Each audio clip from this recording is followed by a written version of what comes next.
La virilité, ça reste important. Un homme sur deux juge important d'être viril, donc 51%, et ils sont autant à déplorer que les hommes ne le soient plus suffisamment, 46%. Selon le sondage, cela se retrouve alors directement dans l'usage du préservatif. Donc ça m'a vraiment étonnée. Oui. 31% des 16-34 ans se sentent plus puissants quand ils ne portent pas de préservatif ou estiment que les femmes doivent respecter les hommes qui refusent d'en porter.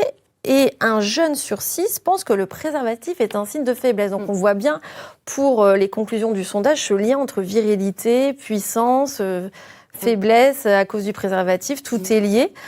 Comment ils en arrivent à associer cet outil de protection comme une perte de pouvoir ?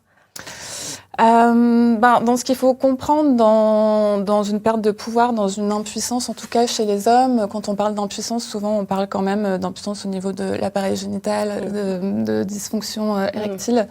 Et pour expliquer un petit peu le raccourci, par exemple en consultation, je pose la question à certains hommes, qu'est-ce qui vous fait homme ? La réponse souvent est très axée sur le sexe, mais un sexe fonctionnel dans une sexualité pénétrocentrée, donc rigide, un certain nombre de temps.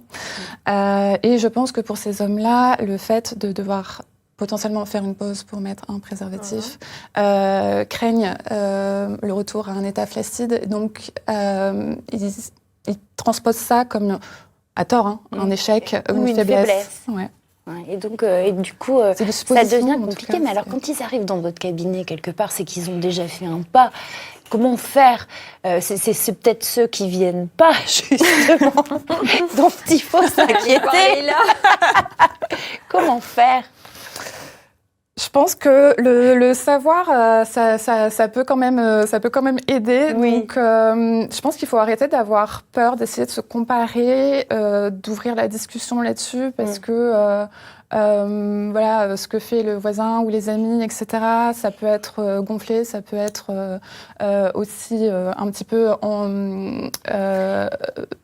montré de manière un petit peu plus idéale que dans les faits.